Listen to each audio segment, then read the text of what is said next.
अस्सलाम वालेकुम स्टूडेंट्स। आज हम डिस्कस करेंगे मार्कोनिकॉफ रूल के बारे में। तो मार्कोनिकॉफ रूल है क्या, और सबसे पहले देखते हैं कि इसको इंट्रोड्यूस किसने किया था। मार्कोनिकॉफ रूल को मार्कोनिकॉफ एडिशन भी कहते हैं, और इसको इंट्रोड्यूस किया था व्लादिमीर वेसेलेविच मार्कोनिकॉफ ने 1869 में, और he was a Russian chemist. Statement में जाने से पहले हम देखते हैं ये किस पर एप्लीकेबल है और किस पर एप्लीकेबल नहीं है। अच्छा, ये एप्लीकेबल है अनसिमेट्रिकल अल्कीन के ऊपर। अब पहले देख लो अनसिमेट्रिकल अल्कीन होती क्या है। देखो, ये जो कार्बन है जिन्होंने डबल बॉन्ड बनाए हुए हैं, याद रखना एडिशन उन्हीं कार्बन पे होगा जहाँ पे डबल बॉन्ड है। इस कार्बन पर एडिशन नहीं होना, मार्कोनिकॉफ एडिशन नहीं होना। अब देखो, दोनों कार्बन जो डबल बॉन्ड बना रही हैं, इस कार्बन के पास हाइड्रोजन है 2 और इस कार्बन के पास है हाइड्रोजन 1। क्या दोनों के पास सेम नंबर ऑफ हाइड्रोजन है? नहीं। तो ये एक सिमेट्रिकल अल्कीन है, इसके ऊपर ये रूल एप्लीकेबल है। सेकंड एग्जांपल देखो, इसमें देखो ये कार्बन जो दोनों डबल बॉन्ड बना रहे हैं, इस कार्बन के पास कोई हाइड्रोजन नहीं है, इस कार्बन के पास 2 हाइड्रोजन है। ठीक है, तो दोनों कार्बन के पास नंबर ऑफ हाइड्रोजन डिफरेंट है, तो ये अनसिमेट्रिकल अल्कीन है, तो इस पर ये रूल एप्लीकेबल है। अब आप लोग मुझे बताओ, क्या इस अल्कीन के ऊपर ये रूल एप्लीकेबल है? देखो, दोनों कार्बन जो डबल बॉन्ड बना रही है, दोनों के पास सेम नंबर ऑफ हाइड्रोजन है, तो दोनों कार्बन सिमेट्रिकल है। ये सिमेट्रिकल अल्कीन है, इसके ऊपर ये रूल एप्लीकेबल नहीं है। सेम इसी तरह बच्चों, ये जो है ये सेम यही वाली है। तो इसमें देखो, इस कार्बन के पास 1 हाइड्रोजन है, इसके पास 2 हाइड्रोजन अनसिमेट्रिकल, तो इसके ऊपर ये एप्लीकेबल है। अच्छा बच्चों, अब ये तो हो गया अल्कीन। अब जो इसमें ऐड होना है उसको हम कहेंगे अनसिमेट्रिकल रिएजेंट। अब अनसिमेट्रिकल रिएजेंट होना चाहिए। देखो, ये H है, ये Br, दोनों डिफरेंट एटम है, और देखो पोलर है, ये पॉजिटिव है और ये नेगेटिव है, तो ये अनसिमेट्रिकल हुआ, इसके ऊपर एप्लीकेबल है। अब ये वाटर में H पॉजिटिव, OH नेगेटिव, दोनों डिफरेंट है, अनसिमेट्रिकल है, तो इसके ऊपर एप्लीकेबल है। अब O2 में दोनों तो ऑक्सीजन एटम है, सेम है, तो इसके ऊपर एप्लीकेबल नहीं है। ब्रोमीन वाटर में या Br2 में दोनों सेम है, तो इसके ऊपर एप्लीकेबल नहीं है। होप सो पता चल गया कि ये रूल किस पर एप्लीकेबल है और किस पर एप्लीकेबल नहीं है।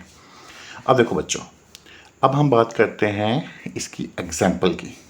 ठीक है, अब देखो, ये जो HBr को हम ऐड करने लगे हैं प्रोपीन में। अब ये जो हाइड्रोजन है ना, ये ऐड होगा ये वाली कार्बन में, जिसके पास हाइड्रोजन ऑलरेडी ज़्यादा है। जिसके पास हाइड्रोजन कम है, नेगेटिव पोर्शन यानी Br, उसमें ऐड होगा। देखो ऐसे, ये CH3, क्योंकि इस पर एडिशन नहीं होना, इस CH3 ने डबल बॉन्डिंग बनाया था, इस पोजीशन पे एडिशन होना है, तो नेगेटिव पोर्शन उस कार्बन के पास जाएगा जिसके पास हाइड्रोजन कम है इसमें, और हाइड्रोजन उसके पास जाएगा जिसके पास ऑलरेडी पहले हाइड्रोजन ज़्यादा थे। तो पॉइंट क्या है कि नेगेटिव पोर्शन उस कार्बन में ऐड होगा जिस कार्बन के पास हाइड्रोजन कम है। अब देखो, इसकी स्टेटमेंट देख लो। In addition of unsymmetrical reagent, देखो ये अनसिमेट्रिकल रिएजेंट था, to an unsymmetrical alkene. Unsymmetrical alkene में एडिशन करते हुए क्या होगा? The negative part goes to that carbon constituting double bond which has least number of hydrogen atom. Negative पास उस नेगेटिव ब्रोमीन उस कार्बन के पास जाएगी जो डबल बॉन्ड बना रहा है और जिसके पास कम हाइड्रोजन है। देखो, हाइड्रोजन इसके पास 1 है, इसके पास 2 है, तो इसके पास कम है, तो नेगेटिव पोर्शन इसमें ऐड हुआ है। ठीक है। अच्छा, इस रूल को ना हम एक और नाम देते हैं, वो क्या कहते हैं? सिंपली हम इसे कहते हैं रिच गेट रिचर, या इन सिंपल वर्ड्स इसी स्टेटमेंट को हम कैसे कह सकते हैं कि हाइड्रोजन ऐड होगा उस कार्बन में जिसके पास मोस्ट हाइड्रोजन थे, यानी जिसके पास पहले ज़्यादा हाइड्रोजन थे, और नेगेटिव पार्ट जैसे ऊपर वाली एग्जांपल में Br negative added to carbon with least hydrogen, यानी उस कार्बन में जाएगा जिसके पास हाइड्रोजन पहले भी कम ही थे। ठीक है, तो रिच कैट रिचर कहते हैं इसे, यानी जिसके पास हाइड्रोजन पहले ही ज़्यादा थे उसमें हाइड्रोजन ऐड हो गया, और जिसके पास हाइड्रोजन पहले ही कम थे उसमें हाइड्रोजन तो ऐड नहीं हुआ लेकिन नेगेटिव Br ऐड हुआ, यानी नेगेटिव रिएजेंट का नेगेटिव पोर्शन ऐड हुआ। अब प्यारे बच्चों, ऐसा क्यों हुआ, मैकेनिज्म भी देखेंगे, लेकिन उससे पहले बहुत ज़रूरी चीज़ है कि हम देख लें कार्बोकैटायन स्टेबिलिटी। देखो, ये कार्बन के ऊपर जब पॉजिटिव चार्ज हो तो हम उसे कहते हैं कार्बोकैटायन। अब ये कार्बन 3 कार्बन से अटैच है, तो एक टर्शरी कार्बन है। ये कार्बन 2 कार्बन से अटैच है, तो ये सेकेंडरी कार्बन है। ये कार्बन 1 कार्बन से अटैच है, तो ये प्राइमरी है, और ये मिथाइल कार्बोकैटायन है। वैसे इसको तो ना हमारी बुक तो कहती है कि ये भी प्राइमरी है, वैसे इसको नल कार्बोकैटायन कहना चाहिए क्योंकि ये किसी कार्बन से अटैच नहीं है। अब देखो होता क्या है, जो टर्शरी है ना ये ज़्यादा स्टेबल होती है।